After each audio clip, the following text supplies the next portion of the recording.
j'espère que vous allez bien. Donc aujourd'hui on se retrouve pour une vidéo où je vais vous filmer un tuto make-up de la dernière tendance qu'on voit beaucoup sur internet en ce moment. En fait, j'ai vu ça sur TikTok, sur Instagram, un peu partout, donc je me suis dit je vais tester parce que c'est pas ma technique habituelle de me maquiller. Et franchement j'ai beaucoup aimé le résultat. Donc c'est quoi? C'est un tuto où je vais vous montrer comment on doit appliquer le contouring crème, le blush et l'anti-cerne pour donner un effet vraiment de lifting au visage. Et c'est surtout sur cette zone là en fait, c'est la zone des yeux ici et des pommettes.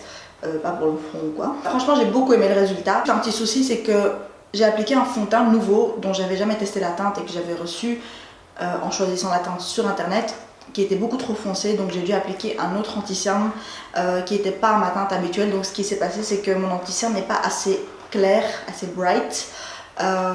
J'aurais aimé qu'il soit un peu plus clair, donc j'ai essayé d'illuminer un peu avec la poudre de chez Essence, mais franchement ça va, le résultat à la fin il m'a bien plu.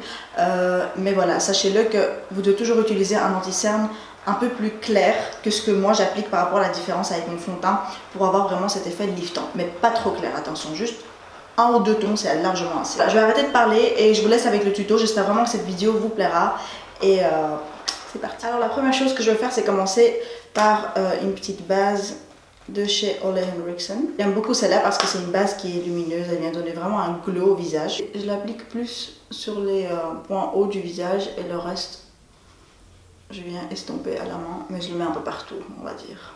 Comme vous pouvez le voir, ça apporte vraiment un glow léger au visage et j'aime beaucoup. Vous savez que moi j'aime bien toujours les teints lumineux. Mon fond de teint, je vais utiliser celui-ci de chez L'Oréal qui est l'accord parfait. C'est pas l'accord parfait que je vous ai déjà présenté plein de fois sur ma chaîne. En fait c'est le même packaging mais il y a eu une reformulation, donc c'est une nouvelle formule et d'ailleurs je l'ai jamais testé depuis que je l'ai reçu, donc j'ai trouvé que c'est le moment parfait de l'utiliser. Je pense que les changements qu'il y a eu dans ce fond de teint, c'est qu'ils ont rajouté plus d'ingrédients bénéfiques pour la peau. Quand je regarde sur l'étiquette, c'est écrit que ça aide à améliorer la qualité de la peau. Ça veut dire qu'il y a des ingrédients vraiment bénéfiques pour la peau. Et également, ça ajuste à la couleur et à la texture de votre peau. Donc c'est intéressant à tester en même temps. Je vais bien le mélanger et je vais venir appliquer. Alors déjà, j'ai l'impression qu'il est beaucoup plus liquide que l'ancien Encore Parfait. Je vais venir en prendre comme ça avec mon Beauty Blender et appliquer ça directement sur mon visage. Ouh! Par contre la couleur elle va être hyper foncée par rapport à mon visage.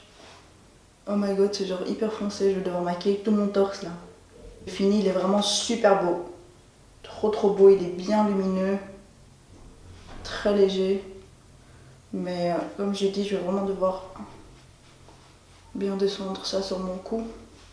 Bon, de toute façon, je vais nulle part après, je fais juste une vidéo et je vais pas sortir de la maison. Une très grosse démarcation, comme on peut voir ce côté-là de mon visage et ce côté-là.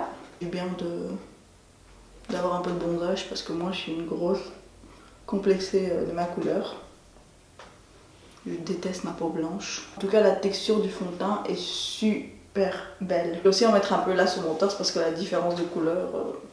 Ils m'ont contacté, j'ai dû choisir la couleur en ligne. C'est vraiment difficile de choisir la bonne couleur. Oh, tantôt, regarde ce que je fais. C'est un truc qui me dégoûte. Je fais jamais ça. Je déteste faire du body make-up. Je passais de Dafalgan à J-Lo là. Mais ça fait quand même plus bien de retrouver un peu de couleur. Si seulement je pouvais être bronzée comme ça toute ma vie, je serais la plus heureuse au monde. L'étape suivante, je la fais, mais vous n'êtes pas obligé de la faire, c'est d'appliquer mon correcteur de chez Becca parce que moi je suis très cernée, mais si vous n'avez pas beaucoup de cerne, vous pouvez passer cette étape-là. Directement appliquer votre anti-cerne. Mais moi, d'abord, je viens mettre un peu. En fait, je mets vraiment là dans les coins parce que c'est vraiment là que mes cernes sont concentrées. Je vais venir estomper avec mon petit blender. Vous voyez, ça illumine directement le petit coin de l'œil. Pour moi, ça change vraiment beaucoup en fait. Ce produit-là, moi, je peux pas m'en passer. Sans mon correcteur Becca, je ne me fais jamais de full face. Vous voyez, ça illumine. Et j'ai l'impression que ça remplit même le petit creux que j'ai dans le coin là. Maintenant, on passe aux choses sérieuses. C'est-à-dire que là, je vais vous montrer vraiment les techniques d'application pour pouvoir vous faire un facelift avec du maquillage. Donc c'est vraiment un effet d'optique, de lifting. L'étape suivante va être l'anti-cerne. Pour ma part, j'utilise le Shape Tape de chez Tarte. La technique d'application, c'est que d'habitude, moi je fais mon triangle comme ça, comme vous voyez toujours dans mes vidéos. Mais là, on va concentrer ici et ici. Et ce que je vous conseille de faire juste avant de, j'ai oublié de vous le montrer en fait, juste avant d'appliquer votre anti-cerne ici, c'est de venir mettre un petit peu votre bronzer dans le creux et de dépasser, donc de le sortir un peu de l'œil. Comme ça, une fois que vous allez venir nettoyer, ça va venir comme couper ce que vous avez fait sur l'œil et ça va donner cet effet de lifting. Donc là, comme vous pouvez voir, j'ai un peu de bronzer dans mon creux et vous allez voir qu'au moment où je vais estomper, ben, ça va donner cet effet lifté aux yeux. Je vais juste un peu l'estomper, je veux pas que ce soit aussi brusque, on va dire.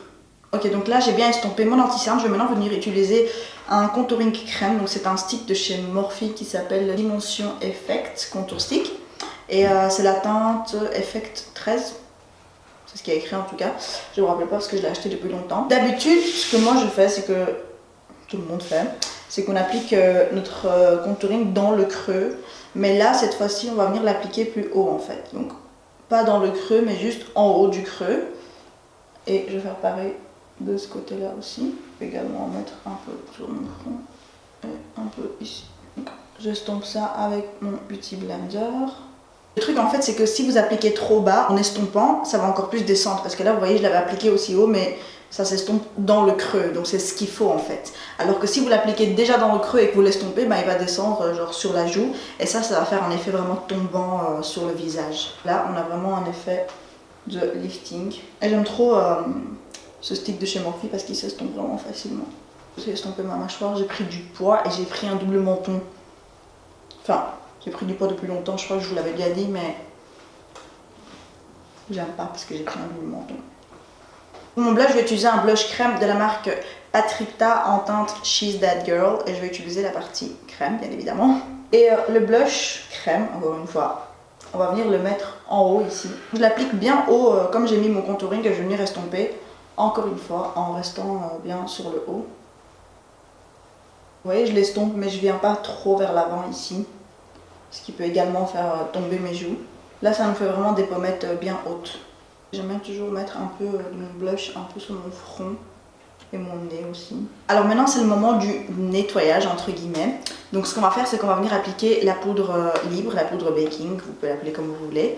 Et grâce à la poudre, en fait, on va venir vraiment nettoyer. Vous allez voir, je vais l'appliquer en même temps, je vais vous expliquer c'est quoi le concept du nettoyage. Pour ma part, j'utilise la poudre de chez Kylie Cosmetics. J'aime beaucoup la poudre de Kylie, franchement elle est hyper bien et pareil pour son anti-cerne. Avant d'appliquer ma poudre libre, je viens toujours une dernière fois estomper les petites ridules. Parce que ça fait un bon moment que mon anti-cerne est posé sur ma peau et ça a pu filer entre les ridules entre temps. Donc bien venir estomper une dernière fois avant de venir appliquer la poudre. Sinon vous allez fixer vos ridules. J'ai pris ma poudre sur mon Beauty Blender et je vais venir appliquer en fait sur les mêmes zones où j'avais mis l'anti-cerne. Pour la partie des yeux. Donc hop là. On fait le petit nettoyage. J'en mets pas beaucoup, je veux pas mettre trop de poudre, je veux garder la peau assez lumineuse. Et maintenant la partie donc des joues.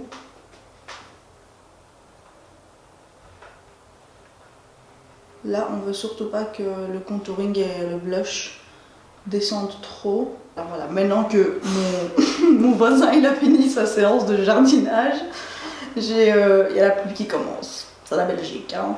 De rien. Franchement, si vous entendez la pluie, je suis désolée, mais j'y peux rien. Là, j'abandonne pas, faut que je filme ma vidéo, ok? Dégage.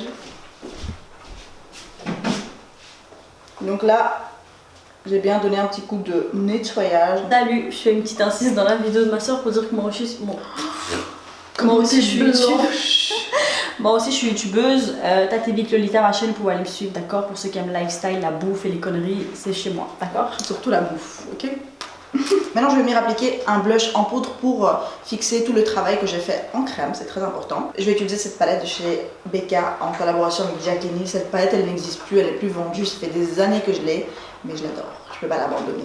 Et je suis désolée pour les gens qui ne savent pas l'acheter, mais en tout cas les autres highlighters de chez Becca et les autres blushs sont juste magnifiques aussi. Je vais prendre ce blush là, je vais venir l'appliquer vraiment sur les mêmes zones où j'avais déjà mis mon blush en crème. Donc ça va intensifier, ça va fixer, ça va mieux tenir. Ça va faire tout ce qu'il faut en fait. Par contre, je n'applique pas du bronzer en poudre pour fixer mon contouring parce que déjà je ne veux pas intensifier mon contouring.